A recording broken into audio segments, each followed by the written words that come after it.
Good afternoon, YouTube. Needlebender785 Ohio with another fun video. This one is going to be a Balun video. To be exact, a 1-to-1 current Balun. As you can see, the size of that, it's about 6 inches by 6 inches, and it's wound on a 4-inch, or to be exact, 10 millimeter toroid designed for specifically for RF suppression from between 30 and 100 megahertz. And for that, we have we're going to be using our handy oscilloscope. Our spectrum analyzer, and we're going to be using a trigger tracking generator function here. So it has an RF output, and we can measure the amount of RF we're getting back.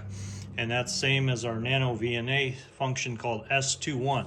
Normally when we use our nano VNA, we use one port, and as you can see, it's called S11. Now, S21 stands for you generate signal on port 1 and you measure signal on port 2. And that's what S21 stands for. And we can do that, we can accomplish that with the nano, but this is a much more expensive and better piece of equipment. And to start doing that, we have it hooked up the way it's going to be hooked up in operation. We have our signal and we have our load, 50 ohms. And we're seeing how much signal gets through here. Now, in order to measure this correctly and to compensate for this wire that's got leads and everything, you have to do something called normalization. Basically, we normalize it to 100% as the pass-through goes. So in order to do that, we normalize it. As you can see, we're 0 dB. We're on the 0 line, and we're passing the signal. So right now, it assumes, now we did measure this for SWR. It's nearly flat on the entire 26 through 30, pretty much. I'm sure it would go further down. I would say it's a all-band Balun. It work from 10 to 80 meters at least. I measured it from all the way down to 3 megahertz, and it had absolutely fantastic SWR. So what we are trying to measure is something called common mode rejection. And basically, when you have equal amount of current on both sides of this Balun. Now this has 4 conductors, so there's 2 conductors on this side, 10 turns, and there's 2 conductors on this side, 10 turns.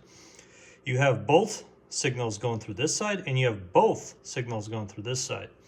And what that does is make sure there's equal amount of current going in both directions. If there is a current imbalance, it traps that. And what it prevents from happening is it prevents your coax from becoming part of your antenna and interfering with stuff back in the shack, tripping GFI breakers, messing up your dishwasher, all kinds of unwanted stuff that you don't want happening. So in order to prevent that, we got this really nice large Balun. It's wound with 4 conductors of 12 gauge PTFE wire on this special iron powder core designed for these frequencies. This core itself is like $50. Now, there are Baluns out there that use coax. Now, the ones that use about 10 turns of coax, they're not bad. I know DX Engineering has one. They're not bad. They're about, their rejection ratio is not quite as good as this, but it's not nearly as bad as the one where, and I'm not going to mention the manufacturer, but there is a Balun out there, it costs about $500. And it uses RG393 with 3 turns of coax in a couple of big toroids. And I believe the rejection ratio I measured on that one was about 8 dB. And again, you might not notice it if you have your antennas far away, but it might come into your shack and mess things up. And sometimes the problem is not necessarily where you start burning stuff out. Sometimes you might have an audio issue in your microphone, or some kind of a hissing sound that you don't know where it's coming from as soon as you key up, and that's from RF feeding back into your shack. And all we're trying to do is trap that, make sure all of the RF goes out to the antenna.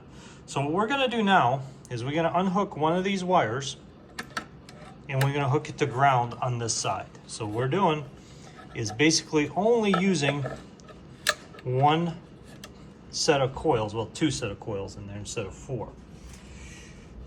And as you can see, we're north of 20. We're hovering about 20 to 24 dB of rejection. As you can see, it gets better the lower you go. The higher you go, it kind of tapers off. So this Balun is probably good to about 30 and all the way down. But the rejection is right there, 24 dB, 20 to 24 dB. So that's about 200 times of rejection that you're getting. Now, to demonstrate the linearity of this Balun, I'm going to unhook it, and you notice how it was hooked up this way.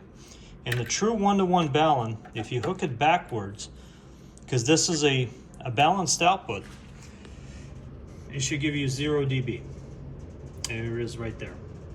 Now, as you notice, as you go up above 30 megahertz, you get some capacitive coupling, which we're not interested in that. That's above 30 megahertz.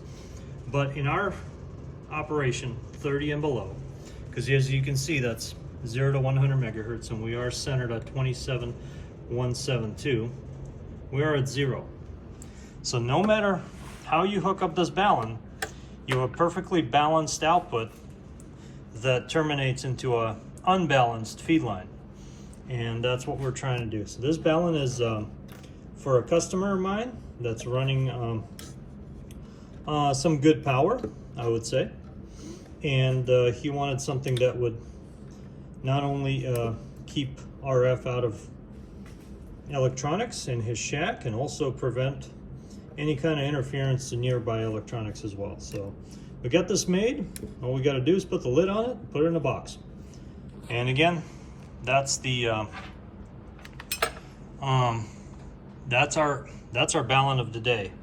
It's our project of the day. So I make these Baluns. If anybody is interested, I do make custom Baluns, and they're about the half the price of what other people charge for Baluns out there of equivalent size. So anybody's interested, sales@xelectroshop.com, or just drop me a line in the video in the comment section. Again, thanks for watching. 73s. We'll see you in the next one. Needle Bender 785 Ohio, and we're back on the side.